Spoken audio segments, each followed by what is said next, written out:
big story here in California. The front runner for the governor was Eric Swalwell, Congressman Eric Swalwell, and he has dropped out of the race. 5 women came forward now and accused him of terrible stuff. He denies it, of course. But, you know, people are furious because they say this was kind of an open secret going on and why people knew this. I think they're right. I think the signals were everywhere. Like, you know how politicians always wear the flag pin? He had an eggplant emoji. I mean... So he has also now stepped down as a congressman. He's not even there anymore because, you know, it turns out first 1 woman comes forward, then it's 4, then it's 5. Turns out he hit on a lot of women, and also once in a dark cocktail lounge, Kristi Noem's husband. But that's a different...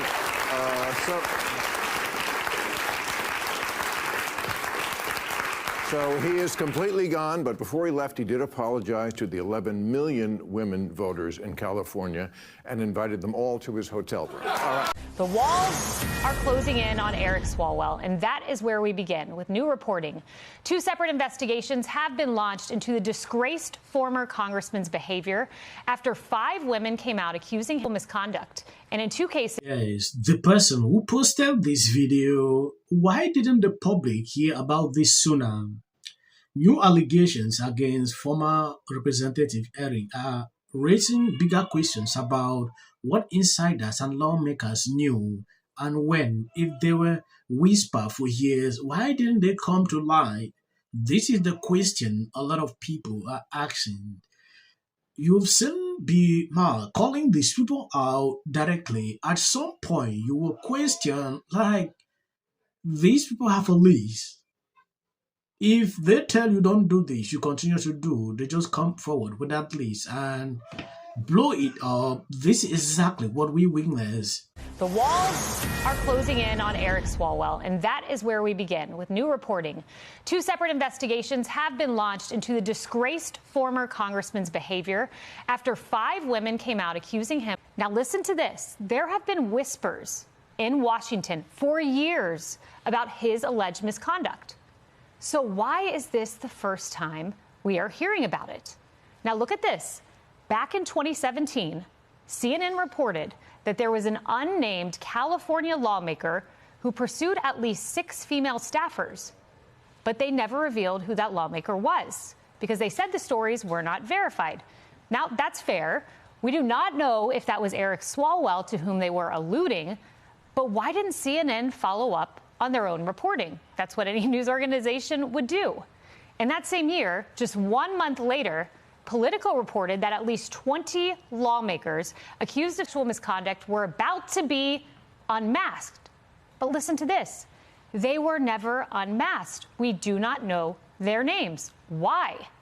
Now, with these new allegations involving Eric Swalwell, which he denies, it raises a bigger question. If reporters, insiders, political circles were hearing things back then, why didn't anyone do anything about it? Why didn't the media and Democrats bring it to light sooner? The California kingmaker, Willie Brown, says it's been an open secret for years, saying, quote, "I am not surprised, frankly, because there have been rumors after rumors after rumors." His colleagues in Washington pretty much said that. That's what Adam Schiff said. That's what Nancy Pelosi said. And that's from the California kingmaker. And now when asked, Democrats are openly admitting that they knew, too. I had heard rumors that he was a womanizer, and that's one of the reasons that I endorsed Tom Steyer in the race. What were the rumors? It was flirty. That was flirty. And that was when? About what year? I mean, that was through. We've heard that. We've heard that throughout. I think many of us had heard the rumors as well. Never seen any corroboration, but certainly I think the word had gone out. And just this week, a 5th accuser spoke out against Eric Swalwell. You might have seen this, detailing how he allegedly assaulted her. Now, we have to warn you before we play this, these details are disturbing. Here is Lana Drews. At the end, the truth will always come out. If this guy was not running for the governor of California, I'm telling you the truth, you will not see this happening. Yeah, they will continue to twist the whole story. This just offended a lot of people that don't want him because he was actually the front runner. So They just have to bring out his name. And this happened. They knew that this guy was like that. As I'm talking to you, he might not be the only person. There are still others that they are hiding. Maybe one day when another person will decide to run for positions like this, you will see this kind of stories surfacing. It is sickening to see this, seeing someone like this come out to say, I heard about the rumor. What do you do? Even CNN started reporting on it. At some point, they had to abandon because it is someone that they're in support of. Just imagine maybe if it's a Republicans, you will see how CNN will continue to investigate the situation to the very end. Here is a head scratcher. The guy who hosts a late night comedy show says it is not his job to be funny. Jimmy Kimmel was recently on Michelle Obama's podcast to whine about his critics who say he is too political. At heart, you're a prankster.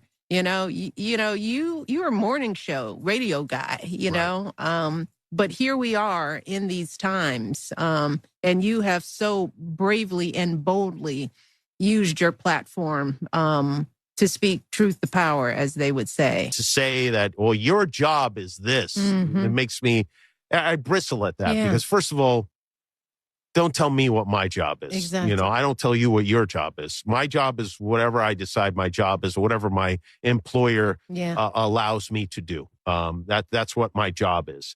And comedians have been doing this for a long time. The king of late night, Greg. Well, it's good to see they're reviving the Man Show. Look, he is right. He doesn't have to listen to criticism, but then don't complain about it. You can do what you want, and we can tell you it sucks. You get paid handsomely, so take it like a man and stop blubbering. At some point, when you take a look at what is going on, you can clearly see the level of hypocrisy with someone like Jimmy. Taking a look at a tweet like this, of course, Jimmy ignores Eric's scandal, but happily launched the disgraced Democrat gubernatorial campaign on his ABC show. Nothing to see here, folks. Just business as usual at the late night propaganda wing of the DNC. That is the truth. I was expecting Jimmy to actually talk about this issue of Eric. Jimmy did not mention anything about the guy, and that should tell you a lot about these people. Just imagine this guy was a Republican. You will see how Jimmy will go after these people. Not only him, the late night shows will do that. But because of they were shut up, it's very shameful, when I see them do this every single time. If you call yourself a comedian, your job is to make people laugh. But Jimmy sat with Michelle instead.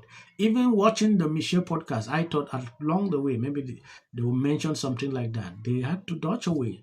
That should tell you alone. I'm going to end here as of the short clips at the end. That is from White Algorithm. You can always skip. People who got duped, who thought the economy was going. I'm in support of that. Until the First Lady brought them back with her surprise statement last week. How does this benefit? I'm an actor. Creative content. Why are you not looking forward to the White House fight? Well, it's kind of a gimmick. I have 300. You've got to look at the character of the people you're speaking of. So what should you do? Reject her altogether? Yes, we should reject her altogether. I'm sorry. I understand. Like you always say, take the win. On one issue, not an over blanket thing. If she decided to vote on one piece of policy I like, I'd say good for you.